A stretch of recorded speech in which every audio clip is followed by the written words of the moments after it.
right, y'all. To the Line podcast with Coach Kenyatta Watson, the almost world-renowned recruiting extraordinaire / relationship builder. And, of course, I'm your host, Murph Baldwin. Make sure you're on patreon.com/To the Line podcast so you can get exclusive content from one Coach Kenyatta Watson. All right, Coach. You know how we like to do. We like to jump right into it. So this one's going to be a very special one right here because it's one that I felt that has been building up since the show's inception. Be honest with you, since you're my boy, since way before the show's inception, maybe a year or two in the making. So we got to see an exchange right here on Twitter between a Twitter user and one Barton Simmons, a 247Sports director. No, the national. Say it right. The national recruiting director for 247Sports. The national recruiting director for 247Sports. And Thank you. So this is what I want to tell people out there. In no uncertain form or fashion will Coach K or myself ever attack a kid. I cringe. I want to rage on people who say stuff like this kid is trash and all this and that.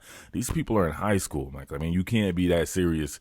You can't be that dense in life to really go that way. So anything we're talking about on this particular show, we are attacking the process of recruiting evaluation and how biased it is and how corrupt it is. You know, if you really understand the behind the scenes stuff and you know some of the stuff that we know, you would know that this stuff is extremely corrupt. Some more than others. But all right, so there's this kid. His name is Arian Smith. I think he's out of the Florida area. This particular tweet says that Arian Smith was ranked 370 at the end of March.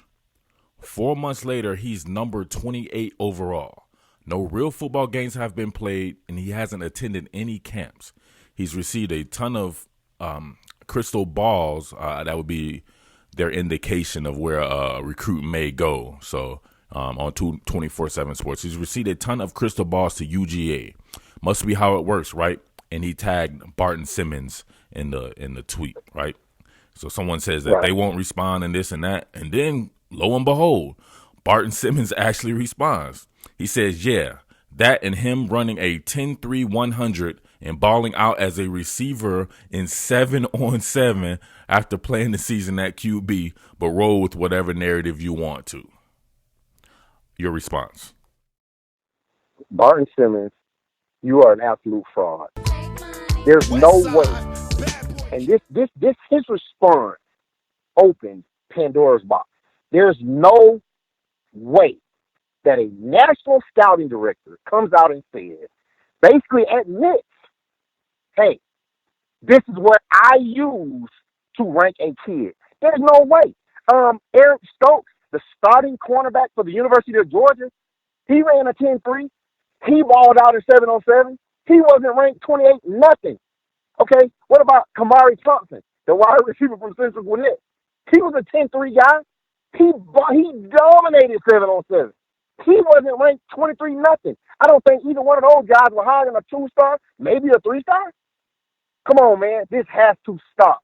This has to stop. People cannot be afraid to speak on this stuff any longer. For this guy to come out of his mouth with an arrogant response as such is absolutely nuts. You, my friend, are a fraud. A absolute fraud, Barton Simmons. Fraud.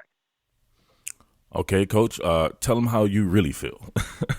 Now, listen. No, because again, man, this stuff got to stop, man.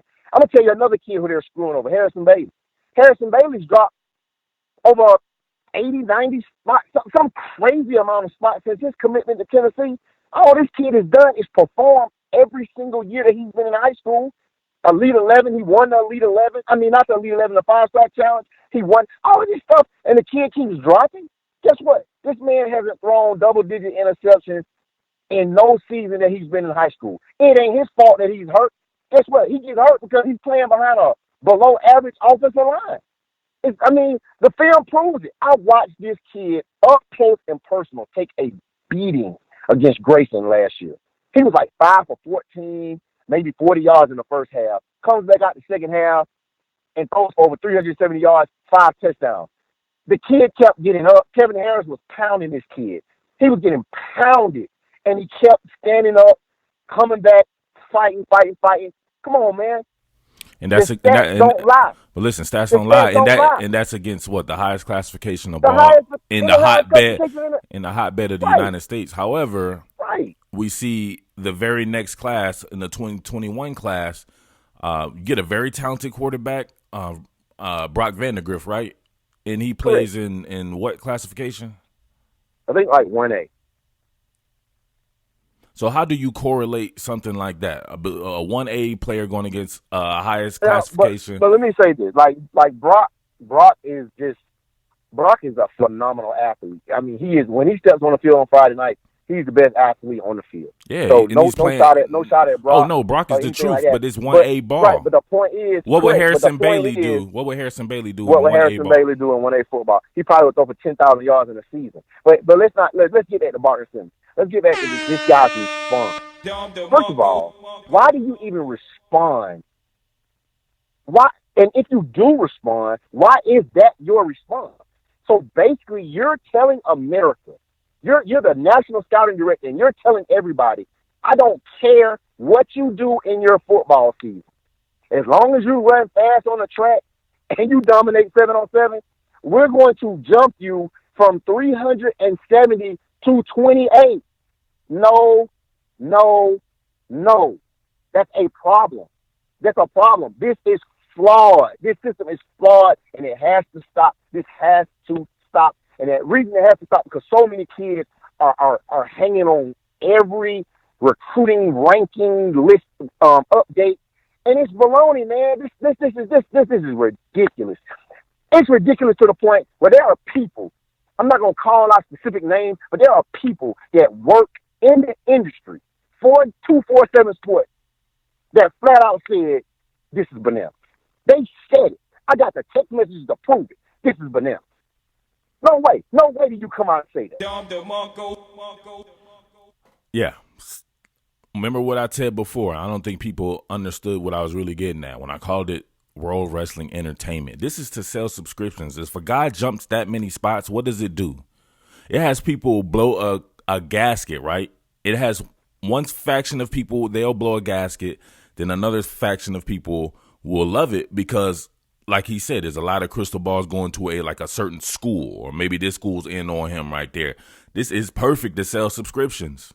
Listen, I could understand if this was the exception and not the rule, but this is the rule. This foolishness is becoming more and more and more of the norm, bro. This is the norm. You're ranking. The kids are getting ranking boosts and all of this stuff from 7-on-7. And when they put the pads on, they can't play worth a lick. And guess what? You don't want to say you're wrong, so you will never, ever, ever come back and do the right thing and say, hey, we made a mistake on the kid, man. That's okay. It happened. Just like the article I sent you the other day. There are 18 5-stars right now via 247, but there will be 32 in February. How do you know? How do you know that the 18 5-stars that you have selected now are going to have good seasons? Oh, you know that because guess what? The season don't matter. What they do on the field don't matter. So those 18 are safe. So you're going to go find another 24 kids whatever 14 kids to rank as 5-stars. You're going to find 14 more 5-stars? Well, how are you going to do that? How are you going to do that if you're saying that 7-on-7 matters more than what they're doing on the field? How are you going to find it? So, yeah, I think the disconnect there is none of these guys are football guys, right? And even if they play football or whatever like that, or they good? Like, do you understand, like, what good football is? Do you know how to actually evaluate that? But there are GMs in the NFL that some guys never played football and still get it right. But guess what? So they're not doing rankings, though. Rankings is a different thing. So, like saying that a player can play and he'll fit your system and stuff like that, that's way different than just flat out ranking someone like a cattle mentality type thing. This guy is a 5-star. They don't even play the same position, but they're being ranked up against each other, right? A GM in the NFL is doing something totally different. So I wouldn't flatter these guys to think that they're like Thomas Dimitrov or somebody. No, I'm not letting him off. I'm not letting him off the hook at all. Trust me.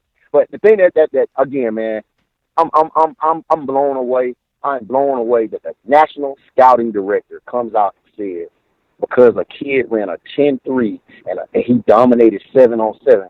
Josh Downs ran a 4.42, 4.46 at the 5-star challenge and has dominated 3 years of high school football in the state of Georgia on Friday night, and he dominated 7-on-7 for 4 consecutive seasons. He ain't ranked in the top 30 players in the country.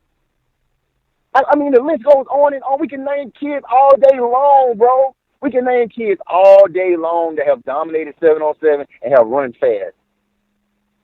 Okay, and they weren't ranked 28th in the country. That to me, his response, Barton Simmons' response, says it all to me. It sums up this entire recruiting ranking industry thing. It is buffoonery, bro. It's buffoonery. Period. But don't wait. Guess what?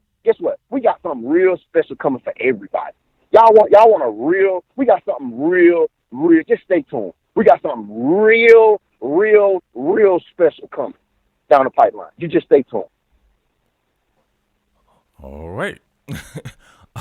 And in addition to that, or whatever, or with the kid with the 100 and stuff like that, so you've had these all-star camps go by, and they had the opening finals, and I could just tell. But this specific kid didn't go to any camp. He didn't go to none of the camps. Can't you tell how fast he is on his film? If you're such an evaluator on his film, you couldn't tell he was fast on film. You missed that? All right, Coach, save for the ring, man. I'm trying to say another point. All right, so with the opening, there were guys who shot up off of the opening as well. One kid in particular from Utah, I knew he was going to shoot up. I could just tell by a lot of the people were sending me tweets and a lot of people talking in the group chats for some of the sites that I run. And like a kid like Noah Sewell, right? I want to say he's out in Utah, something like that. Obviously a very talented player. I think he's like 6'2", 260-something pounds. But they were ranting and raving about what he did in the cat and mouse drill. Right. Come on, man. Guess what? Since they want to be so in line with how the NFL is, I've never seen the NFL combine do a cat and mouse drill. You want to have 32 5-stars because there's 32 draft picks, first-round draft picks in the NFL. So if you're going to model your model after them, why don't you do everything they do in their combine? So explain what a cat and mouse drill is for the people out there that don't know. So there's a running back and there's a linebacker, and they're in like a short radius of space between each other. The running back will run, and he'll try to juke and fake, and the linebacker or DB will run up to him and has to tag him. Has to tag him, right? Two-hand touch. Tag. And that somehow equates to football. We see this every weekend in sports, right? People having to make open field tackles. And you know how many people would look good in those football games? All they had to do was touch one of the guys. I'm pretty sure somebody could. No, they probably can't even touch DeAndre Swift, the Philly Flyer himself. Right. But if they could, and that was the end of the play right there, then yeah, these kids were little. What about tackling form? This is what you're grading these linebackers on, right? What about their tackling form, the ability to break down in space, the wherewithal to be able to stick, inside shoulder force, a lot of stuff that actually has to do with football. Like that's none of this stuff. Now listen, Coach, would you, if you were a guy and you were going to get some boxers, right? If you were a boxing evaluator, would you go to a bar and watch someone fight and be like, yeah, that's my 5-star boxer right there? Or you see somebody slap boxing out in the street with their friends, like, yeah, I like that. Then he's a 5-star boxer. We're going to sign him to top-ranked boxing. Like, that's what I'm saying. Football is something you cannot mimic without playing. There's a little bit of variance that you may be able to see something in, but it's not like baseball. When baseball season is not going, baseball season is still going. I see these people play actual baseball games. Same thing with basketball. They still play basketball games. You're not playing football games. You don't have helmets and pads on and stuff like that. Think about it. Bro, I just want to know, How does Barton Simmons get away with this? How is that your response, National Scouting Director? Maybe you want to come on the show. Maybe you want to come on the show, man, and defend your point. Bet you won't do that. But I want to know. I want to know how. I want to know. I cannot believe. I cannot believe that was the response that you gave. And I can't. I kind of can believe it because again, it shows you the buffoonery that takes place with this process. All right, so I know that you wouldn't want to do anything like this, but we can only give examples. Like I know tons of examples that kind of blow my mind. There's a kid that I really liked in the 2019 class by the name of Zach Charbonnet going to Michigan. I think this kid is going to be an absolute star, right? Big kid, 6'2", 215 pounds. Guys, adequate top end speed, good 0 to 60, good agility, the ability to muscle relax you, make you miss, and everything like that. But he reminded me of my kid, Still Chambers, right? I mean, they look exactly alike. Michigan was on same exact frame. They're like spitting images of each other, right? And Michigan was on Still first. And when Still went to Ohio State, they doubled back and they got on Zach Charbonnet. But Zach Charbonnet was darn near a 5-star, whereas Still, I think he was a top 250 player, but he wasn't anything like that. I just wanted to know the discrepancy in that. That's something that I wanted to talk to somebody about right there. But like you said, there's no rhyme or reason. There's no consistency. There's zero consistency in like again, post why kids are ranked 5-star, 4-star, 3, whatever. Post it. Since this is what you're going on. This is what you hang your hat on. Post why this is this. Do not tell me it's because of what a kid does a 7-on-7 and then he runs a 10 300 meters. Do not tell me that. I don't want to hear that. So basically, because if that's the case, what's the fastest kid, Matthew Boylan or something like that? Oh yeah, that ran the 9.97. What if he played football? So what if he played football? He would be a 6-star. Well, right. That's crazy to me. Like that can't even. Like, how do you, bro? I'm blown away, bro. And I knew it. I always knew that 7-on-7 stuff had more to do with what kids do on Friday night. I know it, but the National Scouting Director, people, and he confirmed that, and then he said, "Well, choose whatever narrative you want." What? So what do you think he meant by that? He don't give a damn. He don't give a damn. So what? Repeat that. What you just said again. You kind of does not care. Does not care. He does not care. It doesn't affect his bottom line. He's still going to be the National Scouting Director. So what? I was thinking that maybe he's aware of some of these things that are being thrown out there, and that maybe he's a little sensitive to it. So this is a guy that I actually heard on the podcast one time talking about. It was right after the draft, and he was saying like, "Yeah, we nailed like I'd say 5 or 6." He's like, "We nailed 5 of the 6 of the 32 first-round draft picks." Right. And he was like thumping, right, like chest beating with it. And I'm thinking to myself like, "Oh, that's good." I was like, "You had like 3,000 kids to choose from to make the 5-star people," and I don't know. I just didn't understand that, whatever, like that. So I could tell that this guy is definitely, he has his ear to the streets. If you want to give him credit for that, he has his ear to the streets, but he's definitely like a Vince McMahon type if we're talking about the WWE. He's definitely leading that. I just chart. I want to know. I just want to know, how is that justified? That's all I want to know. I want to know. You go from 370 to 28 because you look good in 7-on-7, which he probably didn't see any of the kids' 7-on-7 matches. Okay. And you run a 10-3. Oh, okay. I'll be honest with you. I don't care if he was the referee for the 7-on-7.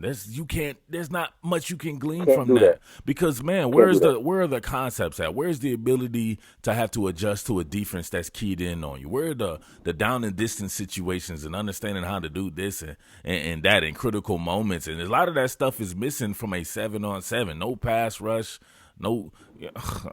Come on, this is stuff that I don't even have to explain to the average lay person. Again, if you evaluated his film correctly, you can see that he's fast on film, right? So the 10-3 shouldn't have had nothing to do with, it shouldn't have been exciting to you. Shouldn't have been exciting.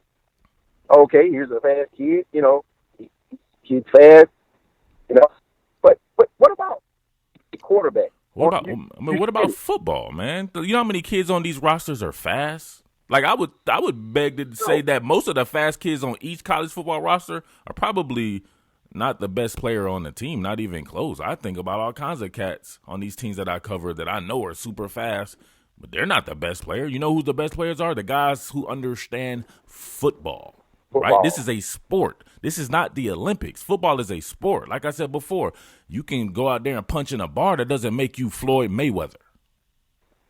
I just hope parents and kids, I beg you guys to not pay attention to this stuff. The only thing that these kids should be worried about right now, man, right now as of today, I know in the state of Georgia, high school football started practice officially. That's all these kids need to be worried about. Don't worry about what these clowns think about where you're ranked or what you should. Don't, man, focus on your high school. Be the best team player that you can be. Ball out. Do what you got to do. Just make sure you get your education paid. Make sure you get a free education out of this game.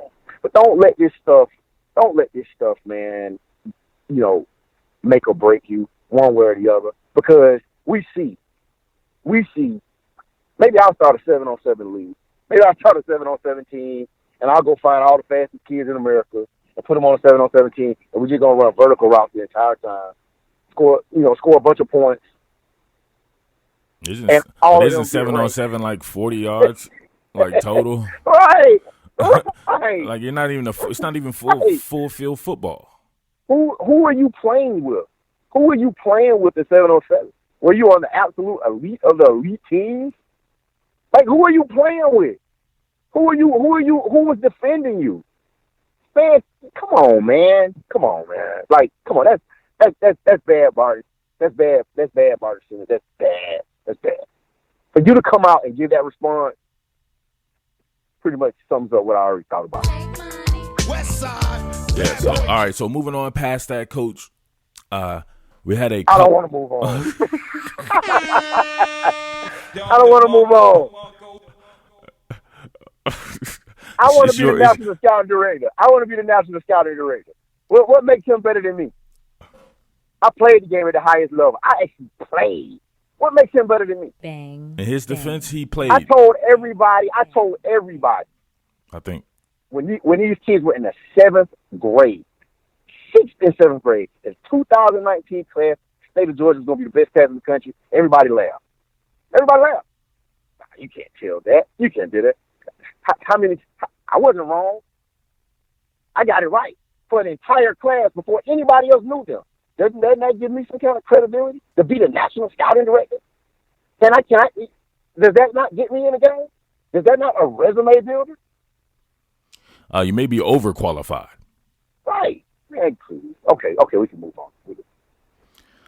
Okay. By the way, this is breaking news, total lie. This is breaking news.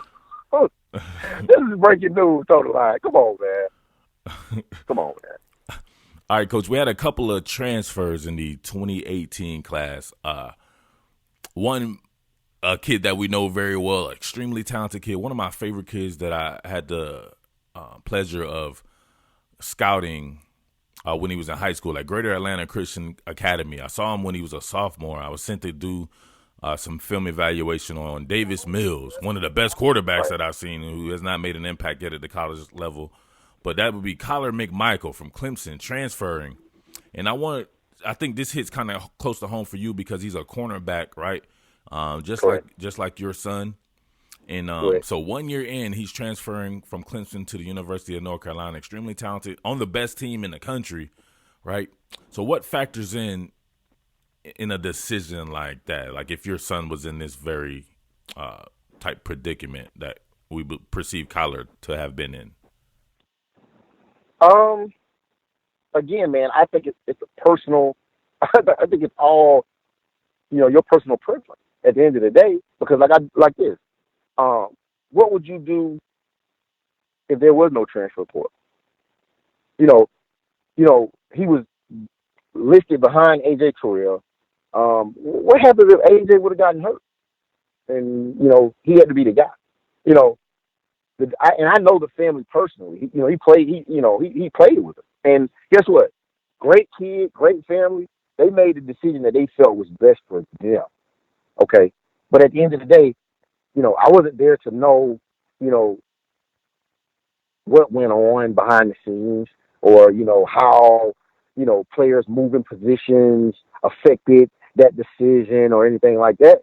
I just feel like at the end of the day, we talked about this all the time. It's about making the initial best decision for your kid in this recruiting process.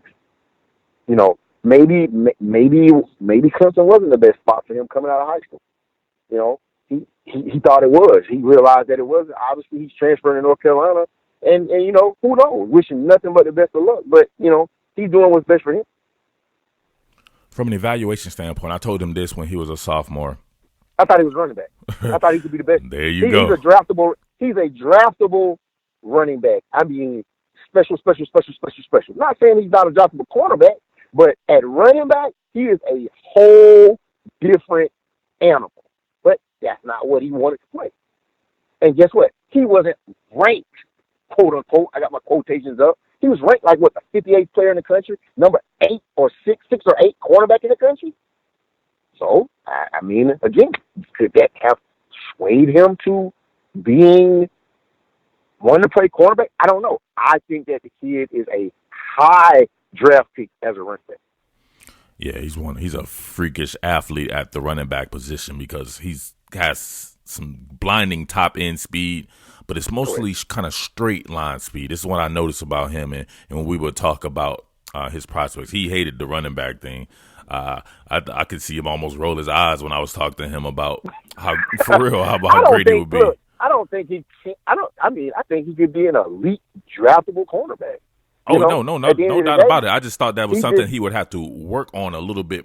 Correct. A little bit more than right? He's so running back. Yeah, right. A little bit more. I believe the kid's going to the NFL regardless. But as a running back right now, I'll be honest with you, I think he's every bit as talented as Travis Etienne, and that says a lot because Travis Etienne is the truth. He may be. Agree. Matter of fact, he's very similar to Travis Etienne with what they bring to the table at the running back position. But if I'm not mistaken, Kyler was the fastest guy on the team at Clemson. Wow. I think he had the fastest, if not one of the fastest 40s, at Clemson. So again, you know what? But congratulations to him and his dad. They made the best decision for them. They got new life at the University of North Carolina, man. And I'm with you. I think he's gonna go there, and I think he's gonna kill it. All right. We also had Kelvin Joseph, on again, off again, LSU Tiger. One of the top kids in the 2018 class as well. So this one we've talked about before. So you send me guys who like a Trey Davis from Federal Way in Washington. Right. He was a 2019 kid and he's already transferring. Brew McCoy has transferred. Chris Steele, I don't know what Chris Steele was at Florida. He's at USC. Right. And then he was committed to Oregon and ended up signing with USC. Yeah. So to me, a lot of this boils down to the parents. How would you advise a parent in these type of situations like this? Because this is extremely early to be already. Right. Well, here's my thing. Guess what? In life, you better teach a kid. You better teach them what you should have taught them. Hey, guess what, man? You ain't gonna always get your way. You better work hard for what you want. And guess what? Like I tell my own kid right now, injuries and off the field issues are very real, and they happen. So instead of you being worried about, oh man, There are this many guys in front of me. Didn't you know that when you decided to go there? Like, didn't you look at the roster and see that they had X amount of guys in front of you? Or didn't you know when you were visiting the school, hey, this is far away from home? Or, a lot of different reasons that's going into this stuff. Didn't you pay attention to some of that stuff? And the answer to me, I don't think so. I think that so many kids and families get so caught up in the glitz and the glamours and the articles and the star ratings and, the coach, hey, we love you, we want you. And you better approach this recruiting process for what it is, okay? You better first and foremost say, hey, we get a free education out of this. Because look how many kids are in the portal that jump in the transfer portal. So you walked away from a free education and have absolutely nowhere to go right now. You have no school to go to right now. Free education on the table, you walked away from it, and you have nowhere to go right now. So again, man, I think as parents, we have to really, really, really, it's a slippery slope. Now, if a kid's a junior, he's been there 3 years, and they recruited over you, okay, I understand that. So if you've been there 3 years, you should be ready to graduate. Because you can get it done in 3 years. You can graduate in 3 years. You should be ready to graduate. And if they red-shirted you, good. You got 2 years to still play. You can go anywhere in the country. But guys, you see guys transferring freshmen. You didn't even go through a camp. You didn't even go through a camp. The one dude didn't even go through. He just got there in June and he gone already. Like, come on, man. Like, what is that teaching? Yeah, like, what is that from Federal Way or whatever? What is that teaching? What is that teaching the kids, man? Why are you allowing this as a parent? Man, recruiting, man, it's such a fickle game. And I tell these parents all the time, like, once these kids get on campus, they're no longer your kids. They are these programs kids because they can do what they want. What they want. Like I told my kid, yeah, you're a cornerback. But guess what? They might move you to safety. You might grow to be outside linebacker. We don't know. So guess what? Be prepared mentally to accept whatever challenge is thrown your way. Period. Because we not going to transfer 3 or 4 times. But they told me to play quarterback and they didn't do this. Come on, man.